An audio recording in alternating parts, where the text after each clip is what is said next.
Multiple New York Knicks free agency targets have been revealed by a Knicks insider who went over multiple different guys who fit this team very well for this bench unit while the Knicks continue to build a deeper roster. After the NBA draft saw them not go for any current bench players and more for a swing for a home run, and we're going to break all this down. What's up, guys? Welcome back to Knicks Digest. It's Chris here. We're going to jump right into things as always. If you guys are part of that 70% that's not subscribed to Knicks Digest, make sure to subscribe right now for daily New York Knicks content. You do not want to miss out on all these videos. We're having a great time on this channel. All that being said, let's jump into it. There is a lot to go over on the Knicks. As we know, free agency is just days away. And a lot of fans, rightfully so, are a bit worried about why we haven't hired a head coach yet.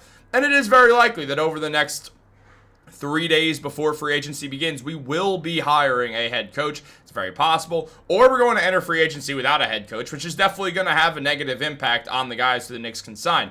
Absolutely, if guys are between two teams, it's going to come down to, well, are the Knicks far better than this team, even though I don't know who's going to be coaching me? Or am I on the fence and I believe I could have a similar year with this other team who at least I know who my coach is going to be. I know what the system I'm going to be playing for is in. Now, say it's a few of these guys who we name. If they're between, say, the Knicks and pick a bad team, the Brooklyn Nets, they're going to sign with the Knicks because they have a chance to win the NBA Finals. However, if they're between a team like the Knicks and, let's say, a team like the Denver Nuggets, who maybe don't have the exact same odds as the Knicks to win the NBA Finals, they do have a coach. And they did still make it a game away from knocking off the NBA champions. So, considering all that, it is going to be interesting to see how the Knicks go about this, considering the coach situation. However, multiple free agency targets have been linked to the Knicks. As whether they have a coach or not, the show's going to go on. And the Knicks are going to have to go for players that they can help win the Knicks a championship next year with this bench unit. Now, diving into the first guy is someone who Knicks fans have asked me to talk about. I've seen these comments a bunch, so we are going to go over it. You know this man right here, a longtime Knick killer, as James Edwards revealed that Dennis Schroder has been one of the better point guards in the NBA over the last few seasons. And that was highlighted by his impact in Detroit once he joined the franchise at the deadline. Schroder played a big role in the Pistons finishing in the regular season strong and taking the Knicks to 6 games in the first round of the Eastern Conference playoffs. Schroder isn't a shooter, but he can get hot. He could set up an offense, get paint touches, and move the ball. He'd also be another scrappy point of attack defender that New York could also add into the mix. Now, Schroder last season between 27 teams had 13.1 points per game, 2.5 rebounds, and 5 assists. He also got a steal per game. He shot 47% on corner threes as well, shooting 40% from the field and 34% from 3. I love Dennis Schroder. I've been a huge Dennis Schroder fan for a very long time. I was really excited that I got to put Dennis Schroder in a Knicks jersey in the thumbnail of this video. I've been waiting to do this one. Look, I think Dennis Schroder is such a perfect target for the Knicks. He's not too old. He's a good athlete. He's a great point of attack defender. He can run the offense, give Jalen Brunson a real break. He can get hot and have a huge impact in big moments. He's not afraid of big moments. He's been on multiple playoff teams. He's been a great player. I love Dennis Schroder for the Knicks. I think this is a perfect move. You get this scrappy guy who's going to come in and take no prisoners and do what Cameron Payne did, except better, and be a better defender while at it. The Knicks get another good defensive point guard, which they could use because Deuce McBride's looking more and more like a shooting guard every day. So you have Dennis Schroder and Deuce McBride as your backup 1 and 2. That is a scrappy duo right there that you could really ride with. Schroder is just going to be good for the Knicks energy. He's going to be a good grit hustle guy who's going to take that New York spirit and embody it perfectly. And he spends so much time in his career beating the Knicks up. I mean, Schroder in the playoffs was excellent. He shot 47% from 3 because he was on a heater, as Fast and the Furious is outside my window,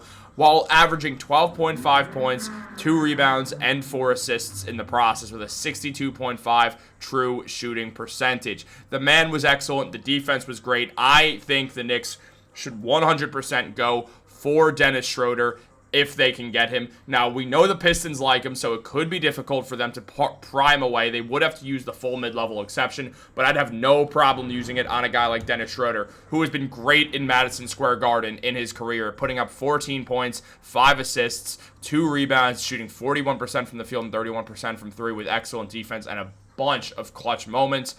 My mom and I always joke about Dennis Schroder and how he's absolutely a Knick killer. I know he's a role player, but he would be an excellent role player to bring onto this team who knows how to win, knows what it takes, and would be excellent for this team. When Brunson comes out, you have a legit point guard who can run the offense. You don't have to be worried about, well, we don't have anyone controlling the offense, controlling the tempo, able to set people up, able to score baskets on his own. Schroder does all that. He solves this problem. I want Dennis Schroder on the Knicks. If they can get him on the mid-level exception, I would be absolutely thrilled. I know the shooting numbers are inconsistent. I'm not pretending like they're not, but there's a reason why Dennis Schroder is always finding himself on good teams, because he's always been a useful player. He got moved around a lot, got moved from the Nets to the Warriors, got traded for DeAnthony Melton. He had a great start with the Nets, putting up around 18 points per game. Then got moved for DeAnthony Melton, then away for the Nets to save some money. Melton was out for the year with an injury. But then you continue to move. You look at him, then getting traded to the Jazz, and then finding his way to the Detroit Pistons, where he was excellent. And I totally would love to see Dennis Schroder find his way to the New York Knicks. However, there are other people for us to discuss as well. And we're going to jump right into that because, well, there's another name who I find interesting, and that is none other than Gary Harris. As Edwards mentions, he's a CIA client. Harris might end up being a beneficiary of a weak free agency class. The 30-year-old guard has been nothing but consistent throughout his career, but last season he went through the worst campaign as a professional. He averaged his fewest minutes per game and points since his rookie year.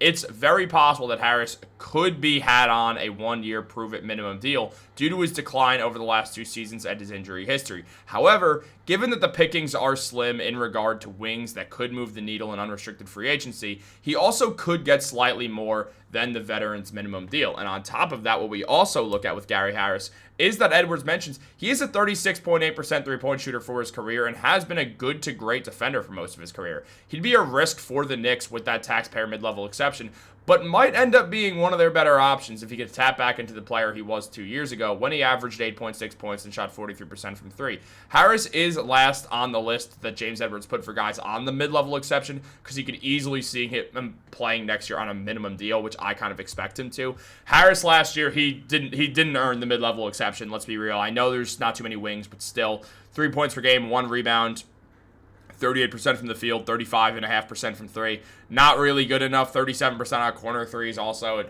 across the board, the numbers were down on Gary Harris. Now, Gary Harris, as I said, I find this to be more interesting than anything else. I'm not anti-Harris. By any means, I'm not anti-Gary Harris. If you can get him on a minimum deal, I'll be happy with that signing because he's a good veteran to have. He's been on a lot of successful teams.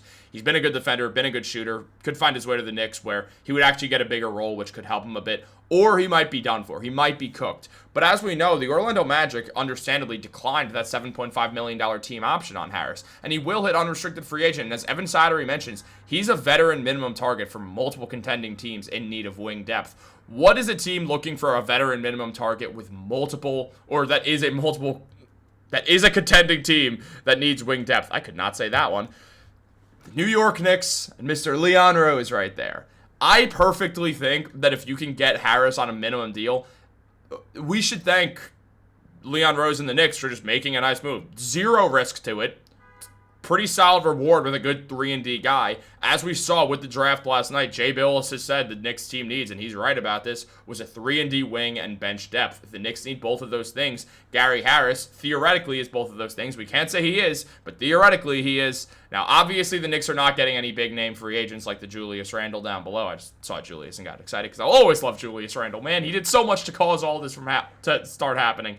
But in regards to Gary Harris, he's one of these guys that you know he's going to sign with a contender because why would he not? It's his best chance to get back into the league and stay in the league for a while longer is to find a role with a contender. The Knicks are not the deepest team. There's a real world where he ends up finding his role with the Knicks because of this, and I would like that move. I would be fine with it in certain situations. Now, Harris averaged 1.4 points and 1 rebound in the playoffs and shot absolutely atrociously. He shot 37% from the field, given he was 0.6 for 1.6 attempts.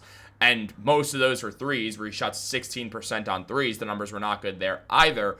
But there's a chance that you can bounce back. And I would not mind the Knicks taking this minimum flyer on Harris. If he's trying to get the MLE, you have to look in another direction. I expect the Knicks will. We will talk about some other MLE guys going down this future line as well, because since there's not a ton of free agents, it wouldn't be surprising for this to happen kind of quickly in free agency. As Shams Charania already said, this is going to be a fast offseason. Moves are going to happen very quickly. And we saw that absolutely happened. Kevin Durant got moved to Houston. We saw Desmond Bane get traded to the Magic.